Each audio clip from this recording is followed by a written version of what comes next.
வணக்கம். ஆகாஷ்வாணி புதுச்சேரி செய்தி சுருக்கம் வாசிப்பவர் செங்கேனி பழனி.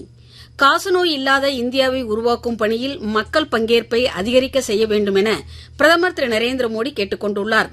இத்திட்டத்தின் முன்னேற்றம் குறித்து புதுடெல்லியில் நேற்று மத்திய சுகாதாரத்துறை அமைச்சர் திரு ஜே.பி. நட்டா மற்றும் உயர் அதிகாரிகளுடன் ஆலோசனை நடத்திய அவர் காசநோயை ஒழிக்க தூய்மையை பராமரிப்பது அவசியம் என்று வலியுறுத்தினார். காசநோய் ஒழிப்புக்காக அண்மையில் 100 நாள் செயல் திட்டம் மேற்கொள்ளப்பட்டதை சுட்டிக்காட்டிய பிரதமர் இத்திட்டத்தை நாடு முழுவதும் விரிவுபடுத்த வேண்டும் என அறிவுறுத்தினார். காசநோய் ஒழிப்பு தொடர்பான புதிய கண்டுபிடிப்புகள், விரைவான பரிசோதனை, குறுகிய கால சிகிச்சை மற்றும் நோயாளிகளுக்கு ஊட்டச்சத்து கிடைப்பதை உறுதி செய்வதாக உள்ளது என்று பெருமிதம் தெரிவித்தார். முறையான சிகிச்சை எடுத்தால் காசநோயை குணப்படுத்தலாம் என்று மக்களிடையே விழிப்புணர்வை ஏற்படுத்துமாறும் பிரதமர் கேட்டுக் கொண்டார். புதுச்சேரியில் பொருளாதாரம் மற்றும் புள்ளி விவர இயக்குநரகத்தால் தயாரிக்கப்பட்டுள்ள புள்ளி விவர கையேட்டை முதலமைச்சர் திரு ரங்கசாமி நேற்று வெளியிட்டார்.